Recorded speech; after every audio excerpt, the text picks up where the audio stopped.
Welcome back to part 3 of this 4-part video series. Today we learn how to properly choose riding modes, as well as how to set up your Race Pro modes for the conditions you will be riding in, whether on the street or on the track.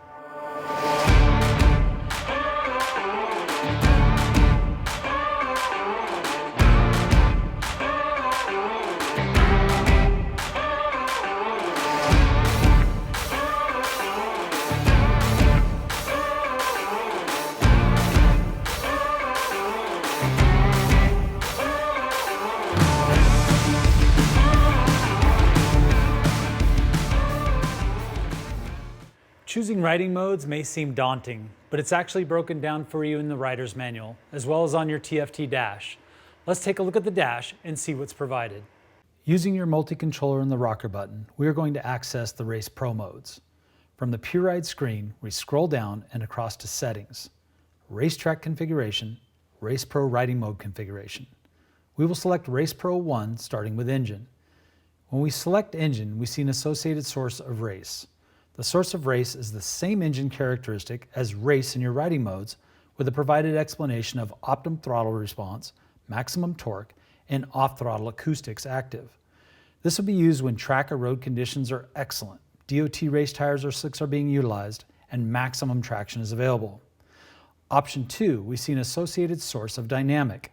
Again, this is the same engine characteristics as your riding mode in dynamic, with a provided explanation of optimum throttle response, reduced torque in lower gears, and off-throttle acoustics active. This will be best used when track or road conditions are good, DOT race tires or slicks are being utilized, but traction is down a bit due to cooler road or track temperatures. Option 3, we see soft throttle response, maximum torque, off-throttle acoustics active.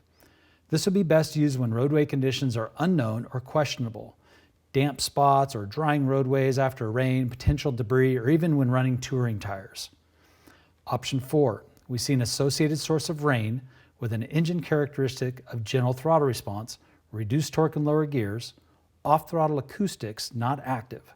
This would be best used when road or track conditions are poor, wet or damp conditions exist, and minimum traction is available. We now see a pattern emerge of the associated source and how it relates to the riding modes. You also have an idea on how to choose which engine source you should use when building your Race Pro modes. Let's take a look at engine brake. When we select engine brake option 1, we see minimum brake effect to the engine, but no associated source such as race, dynamic, road, or rain.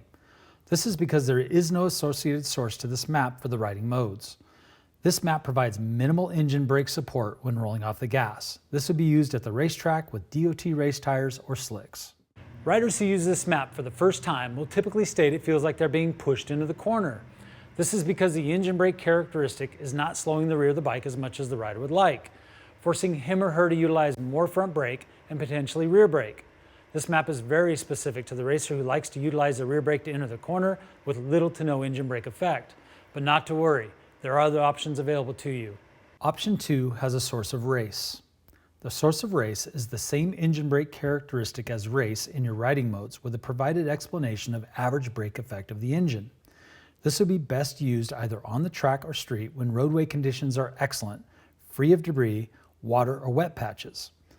Option 3 has a source of road with a provided explanation of maximum brake effect of the engine. This is best suited for road rides under all conditions or track conditions that are wet or damp. So with 3 engine brake options provided, why isn't there a map for dynamic and rain? This is because the engineers found that the characteristics of the engine brake map for race were perfectly suited for dynamic, as was road for rain. So the engine brake maps in race and dynamic are identical as are those of road and rain in your riding modes, which brings us to traction control. When we select Traction DTC option 1, we see an associated source of race with a provided explanation of maximum performance. And as we've seen several times now, the associated source is the same dynamic traction control map you will find in your riding modes when selecting race. This would be best used at the racetrack when conditions are excellent and DOT race tires or slicks are being utilized. When option 2 is selected, we see an associated source of dynamic with a provided explanation of high performance. This would be best used when track conditions are good and DOT race tires or slicks are being utilized, but traction is down a bit due to cooler track temperatures, or for the road when conditions are good and DOT race tires are being utilized. When option 3 is selected, we see an associated source of road with a provided explanation of high stability. This would be best used when roadway conditions are unknown or questionable or when running touring tires. It can also be utilized at the track when there are damp patches or when cold, damp conditions exist. When option 4 is selected, we see an associated source of rain with a provided explanation of maximum stability. This would be best used when road or track conditions are poor, wet or damp conditions exist, and minimum traction is available. You now see that all 4 dynamic traction control maps have an associated source to that of your riding modes. The only difference between your riding mode traction control maps and the Race Pro mode traction control maps is your ability to adjust the level of support. Let's take a look at our dash.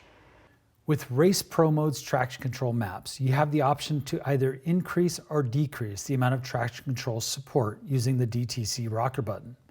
This gives you a range of +7 to -7. Changes made here have a direct effect in either increasing or decreasing the amount of traction control utilized by the system, to either allow more slip at the rear wheel or less slip at the rear wheel.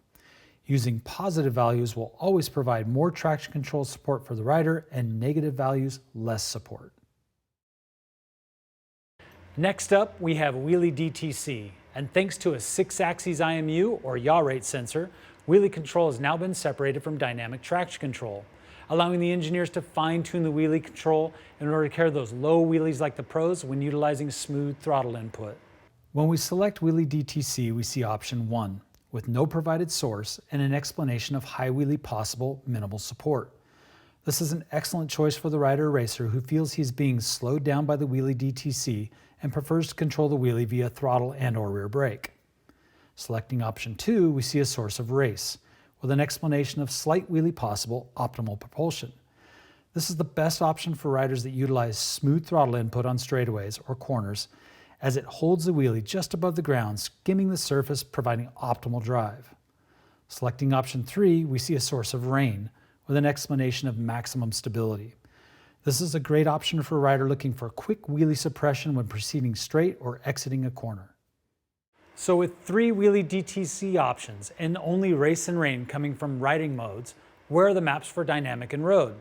Once again, the engineers have compiled the mapping with race, dynamic, and road to all have the same characteristics, with the addition of option 1, which requires the rider to either reduce throttle or utilize the rear brake to prevent or reduce the wheelie. Next up, ABS. When we select ABS, we see option 1 with no provided source. We see that front ABS is minimal, rear is off, distribution to the rear minimal, and anti-rear lift and ABS Pro off.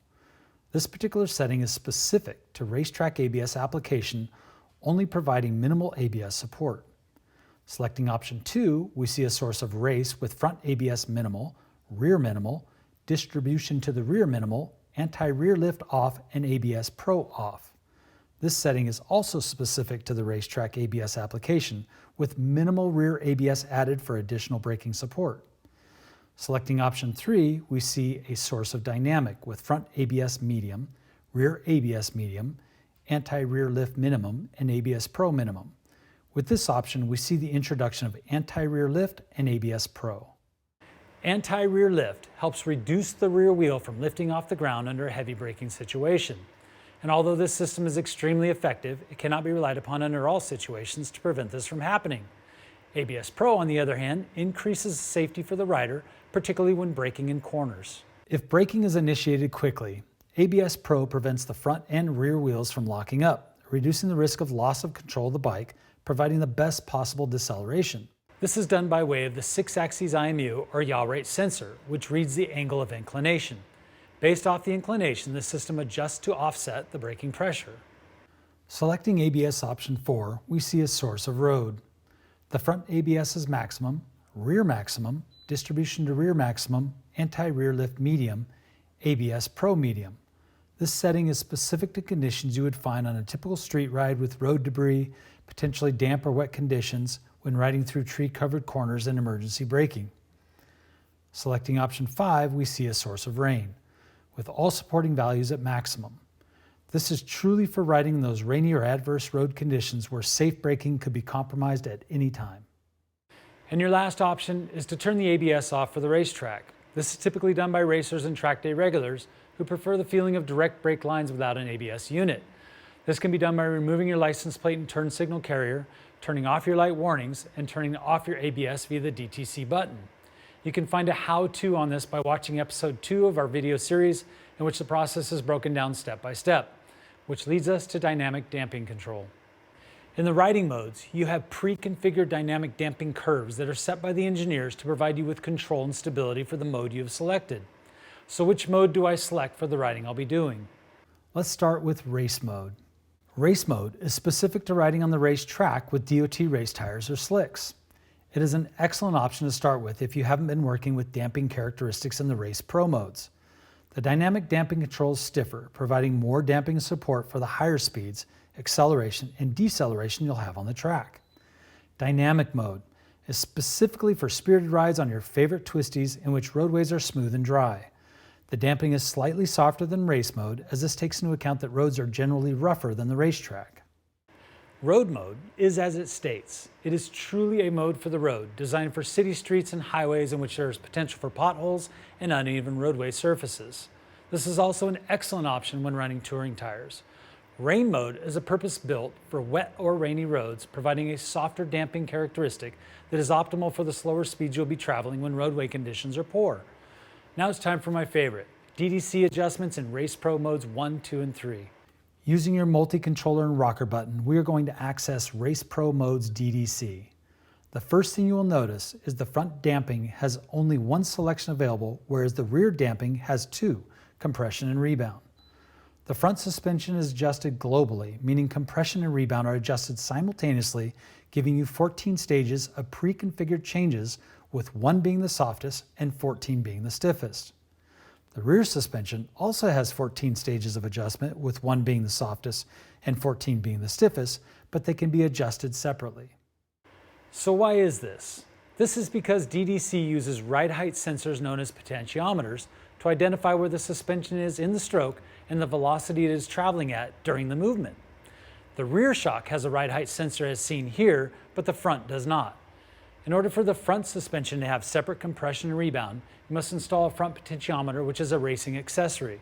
This accessory can be purchased through Alpha Racing, the official partner of BMW Motorrad Motorsport. So the next question arises, where do I even start with my settings? Let's take a look at the base settings that are provided. You will see that in Race Pro mode 1, 2, and 3, the DD setting default is +6 for front damping, +6 for rear compression damping, and +6 for rebound damping. This is a great starting point if you have nowhere else to go. It provides moderate support at the front and rear, allowing you to work towards the feeling you are looking for that is specific to the racetrack or road you are setting your bike up. I realize this was a lot of information to take in, but the nice part about it is you can rewind this video that's been provided and take down some notes. Next up, we take what we've learned and apply it to setting up your bike for the road and track. We're going to talk about road sag versus race sag, bike geometry, and how the tires you have chosen affect it. We're also going to meet up with Travis Wyman, who was the first to race the new generation BMW at Motor America, and get his thoughts on the new bike in the season to come. As always, a big thank you to Cross Country BMW. Without you, this video series wouldn't have been possible. And to Irv Seaver BMW for your continued use of the facility. Until we talk again, stay safe out there, guys, and don't forget, make life a ride.